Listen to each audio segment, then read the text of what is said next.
నమస్తే, welcome to RP7 TV news. Bhainsa KTR కు నిరసనగా బైన్సాలో ఉద్రిక్తత.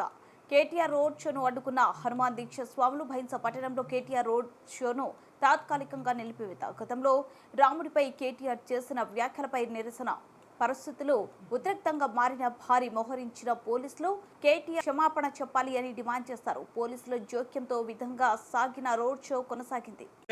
ఆలోచించమని కోరుతా ఉన్నా, మిమ్మల్ని అందరినీ ప్రార్థిస్తా ఉన్నా, దయచేసి దేవుని పేరు చెప్పుకొని అదానికి దోచిపెట్టే సన్నాసులను పట్టించుకోవాల్సిన అవసరం లేదు. అదానికి అంబానీలకు తొత్తులైన వాళ్ళను పట్టించుకోకండి. 13 తారీఖు నాడు కారు గుర్తుకు ఓటేసి బ్రహ్మాండంగా ఆత్రం సక్కు గారిని గెలిపించి పార్లమెంటుకు పంపండి. ఇట్లాంటి వాళ్ళు ఎప్పుడు ఉంటారనే మాట కూడా నేను మీకు గుర్తు చేస్తూ, మళ్ళొకసారి పేరున బైన్సాలో పెద్ద ఎత్తున హాజరైన మా అన్నదమ్ములకు, అక్క చెల్లెళ్లకు, అదేవిధంగా మా బీఆర్ఎస్ పార్టీ నాయకులందరికీ హృదయపూర్వకంగా నమస్కారాలు తెలియజేసుకుంటూ, జై తెలంగాణ. కారు గుర్తుకే, కొద్దిగా సౌండ్ పెంచాలి. కారు గుర్తుకే, జై తెలంగాణ. Thank you.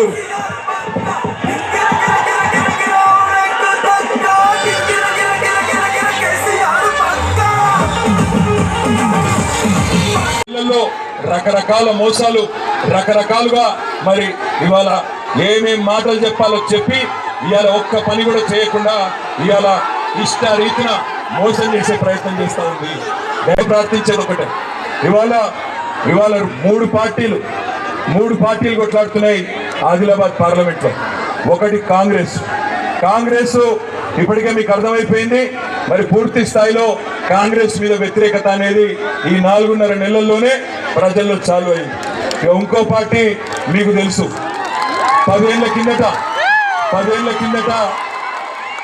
కిందట ఆనాడు కేంద్ర ప్రభుత్వంలోకి వచ్చి మాటలు చెప్పి ప్రతి కుటుంబానికి 15 లక్షల రూపాయలు ఇస్తానని చెప్పి డైలాగులు కొట్టి ఓట్లు వేయించుకొని ఇవాళ ఏ పని చేయని పార్టీ.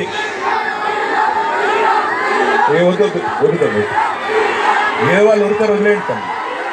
మీ అందరితో నేను కోరేదల్లా ఒకటే, 3 పార్టీలు కొట్లాడుతున్నాయి. మరి మీరు గుర్తుపెట్టుకోండి, ఆలోచించండి.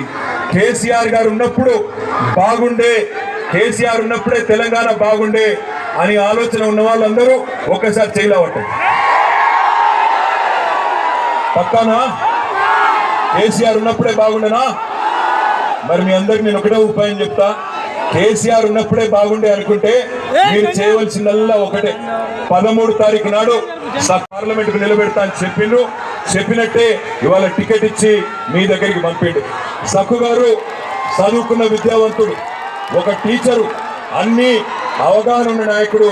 ఆదిలాబాద్ పార్లమెంట్ లో కూడా రేపటి రోజున ఆదిలాబాద్ కోసం పోరాటం చేయగలిగిన నాయకుడు. నేను మిమ్మల్ని కోరేదల్లా ఒకటే, కాంగ్రెస్ మోసపోతే మోసపడతారు అని చెప్పింది. అయినా మరి మన వాళ్ళు కొంతమంది ముదోల్లో గాని, నిర్మల్లో గాని, అదేవిధంగా ఆదిలాబాద్ జిల్లాలోని 5-6 ఇతర నియోజకవర్గాల్లో గాని కొన్ని కాంగ్రెస్ కు, కొన్ని బీజేపీకి సీట్లు ఇచ్చినారు. మరి ఈరోజు నేను మీ అందరినీ ఒకటే ఆలోచించమని కోరుతా ఉన్నా. 5 నెలల కిందట ప్రభుత్వం ఏర్పడిన నాటి నుంచి ఈ రోజు వరకు 5 నెలల్లో తెలంగాణ బాగుపడ్డదా, చెడిపోయిందా? దయచేసి మీరు ఆలోచించండి. కేసీఆర్ గారు ఉన్నప్పుడు ఎట్లుండే, ఇవాళ ఎట్లా ఉన్నది, దయచేసి ఆలోచించమని కోరుతా ఉన్నా. కరెంటు కోతలు మళ్ళీ చాలు అయినాయా కాలేదా? కరెంటు కట్ అవుతుందా లేదా? మంచిగా ఉందా కరెంటు? బాగాలేదా? అరిచేతిలో వైకుంఠం చూపెట్టింది కాంగ్రెస్. ఆ మొండి చేయిలో వైకుంఠం చూపెట్టింది. ఏమేం చెప్పింది అన్నాడు రేవంత్ రెడ్డి గారు, నాకు అధికారం ఇవ్వండి, వెంటనే 2 లక్షల రుణమాఫీ చేస్తా,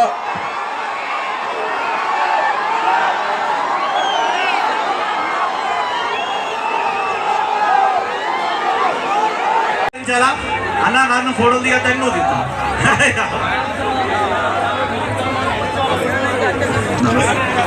అన్న ప్లీజ్ అందరు ఇక్కడ కిందికి రావాలా, బస్ వస్తుంది.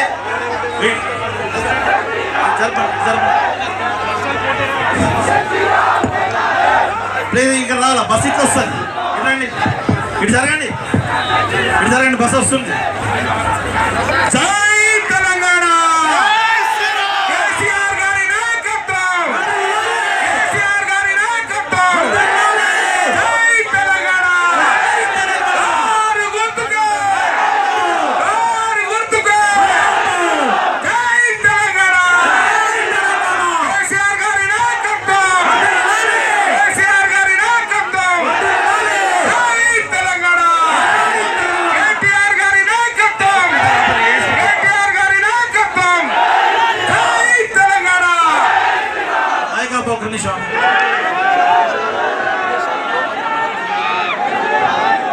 ఆల్రెడీ కార్నర్ మీటింగ్ కు కేటీఆర్ గారు వచ్చేసారు కాబట్టి దయచేసి బీఆర్ఎస్ సోదరులందరూ కూడా లైన్ క్లియర్